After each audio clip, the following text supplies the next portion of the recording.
I used the flowchart creator on Whimsical to break down and understand some of the codes, but not all of them. Some of the codes I am breaking down line by line. This is one of the codes that I used Whimsical on. So the way that the flowchart broke down my code and the way I understood it is this is the start of the code where we're defining what packages we need to import to be able to run this code. These 3 codes of line right here are where the user inputs the stock symbol and quantities. This line right here is the clean and format line where, sorry about that, where all of your stock symbols that you input are cleaned up to ensure that when they pull the stock symbols from Yahoo Finance, it's in the correct format so that you're pulling the correct stocks. This right here is a one big loop that loops through each stock symbol by fetching stock prices through Yahoo Finance, and then it's going to run an if statement where if the system can pull the stocks from Yahoo Finance, then it stores the price that was pulled under list. If the system cannot pull the stock prices, then it prints an error message and it sets that price of that stock to 0. Either way, there is a 2-second delay with pulling data from Yahoo Finance to avoid the rate limit, because when I was testing my codes, I was running into that issue where I was hitting that limit and it was blocking my IP address, and it was saying that I was pulling too many requests at once. So this time delay allows and ensures that when you run the code, you can pull all the data that you need. That's all happening right there. This is calculating the position value by multiplying the quantities by the price. Then this is finding the sum of the total values of the portfolio. And so it says sum of the portfolio values. Then this is everything that's going to be displayed from the portfolio, and these all prints are what we found up here. Then that's the end of the code. This is another one that I did use the Whimsical to break down and I made a flowchart for. So again, this is the start, and these are all the packages that we need to be able to run through this code. This code starts by prompting the user to input the stock symbol. That's this line right here. Then this is where, again, we're introducing that delay. This time it's 5 seconds instead of 2, just to ensure that when we're pulling that data from Yahoo Finance, we're not running into errors of pulling too much or IP address is getting blocked. Then this is where we are fetching the 1 month of historical stock prices from Yahoo Finance. This is the if-else statement. It's a big one. But in this if-else statement, we are seeing if the data is available. If the data is not available, then it is printing the error message and is printing this error message, and then it's ending the code.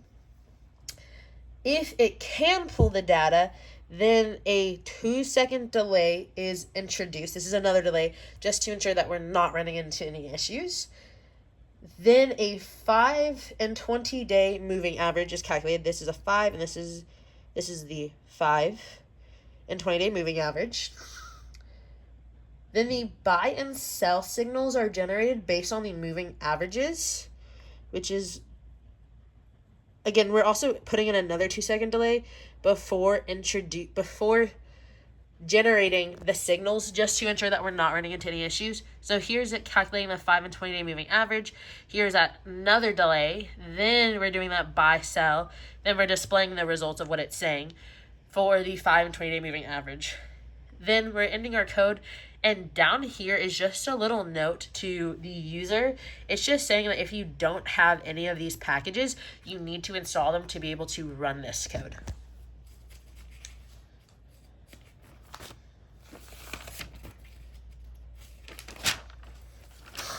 And let's go to bond calculator. This is one where I believe I used the whimsical in the flowchart to describe it.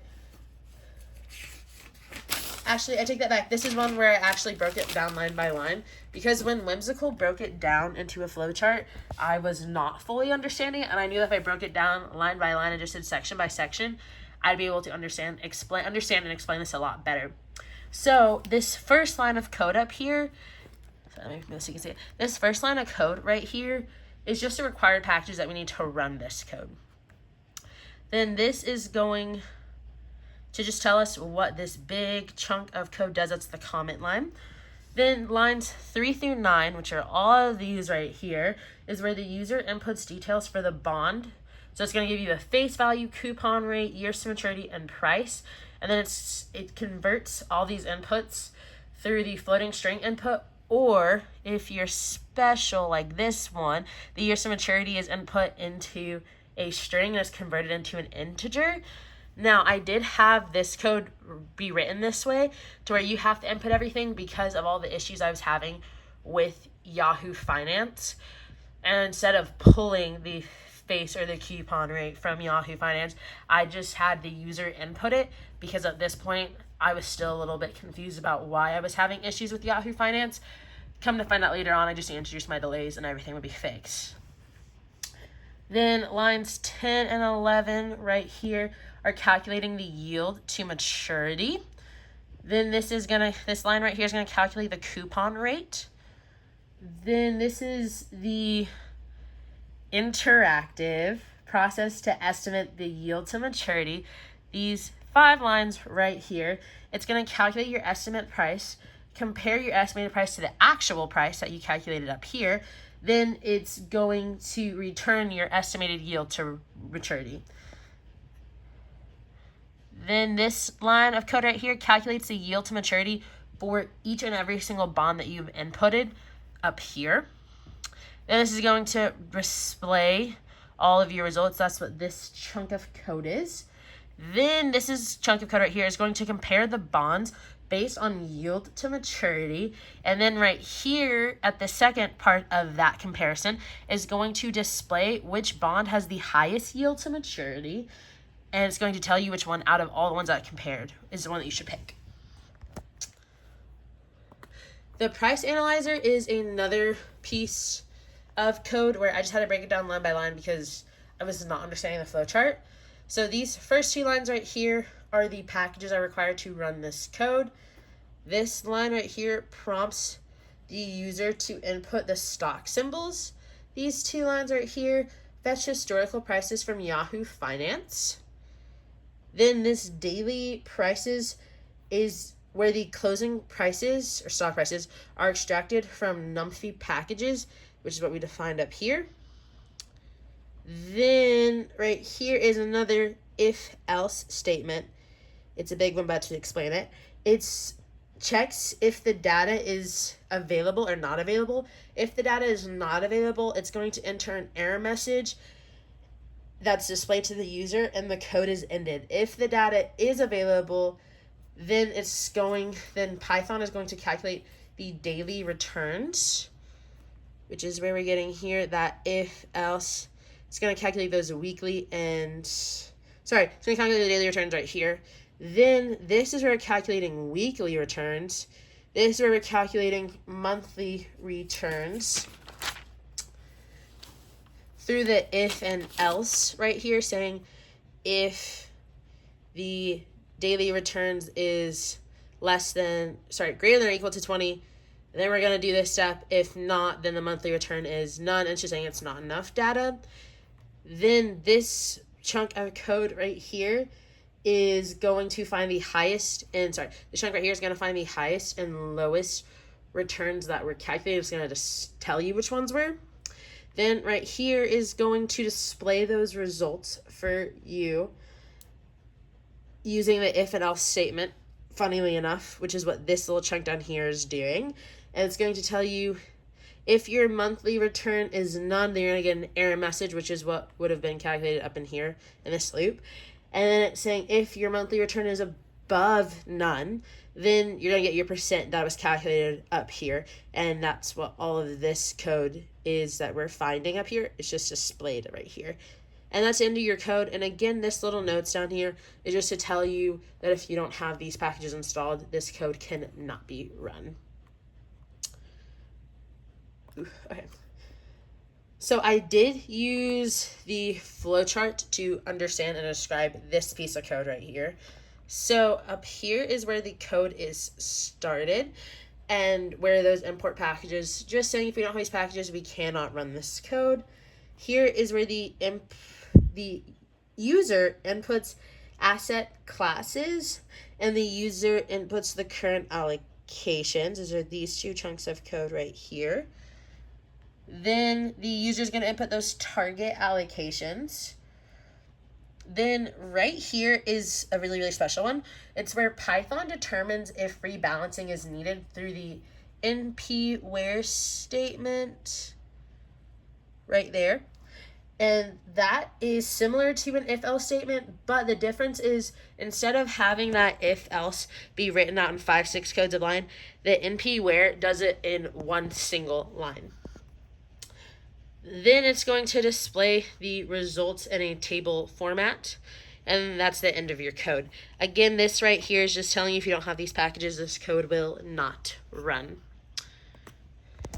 Okay, this is also another one that I did use the flowchart for. I do believe this is my last one, and I just used the flowchart to understand it. On every single one of these, I did ask for a breakdown of the line by line and the flowchart just to make sure that I could see where the flowchart and the line by line were matching.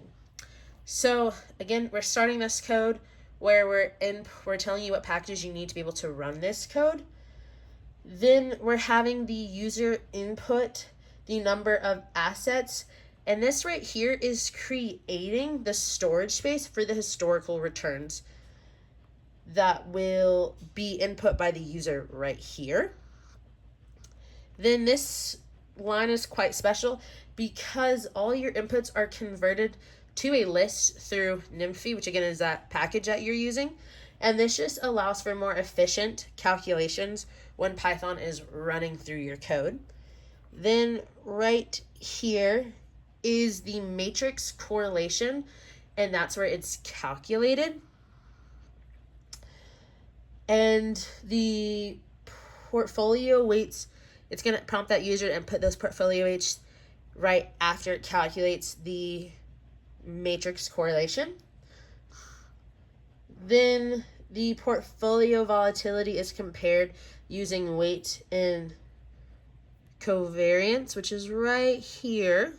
Then after it does all those calculations, it's going to display all of these results that you're asking for, that risk analysis report, the correlation matrix, the portfolio volatility, and then your code is done. But again, these are just those little notes for users to let them know, hey, if you do not have these codes, if you don't have these packages, you cannot run this code.